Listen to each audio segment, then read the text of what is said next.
ఏంటమ్మా ఇది? నేనేం చేయలేదు డాడీ, ఆ జ్యోతినే. ఎవరు జ్యోతి కానా?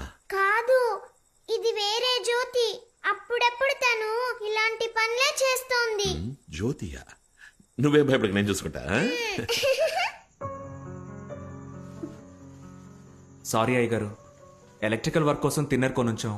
ఆ రూమ్ లోకి పాప వెళ్ళి మీద పోసుకుంటుందని ఎక్స్పెక్ట్ చేయలేదయ్యా. లేదు లేదు, ఇందులో మీ తప్పేం లేదు. ఇదిగో అంతా దీనివల్లే. డివోర్స్ అప్పుడు పిల్లని నేను చూసుకుంటానని అల్లుడు గారు చెప్పారు. ఇదిగో ఇదే కోర్టులో గొడవ పడి నా పిల్లని నేను చూసుకుంటానని తీసుకొచ్చింది. నువ్వు ఇంత కేర్లెస్ గా ఉంటే అల్లుడు గారు మన గురించి ఏమనుకుంటారు? లేదు మావయ్య, నేనెప్పుడు శాలు ఇంకేం మాట్లాడుకో.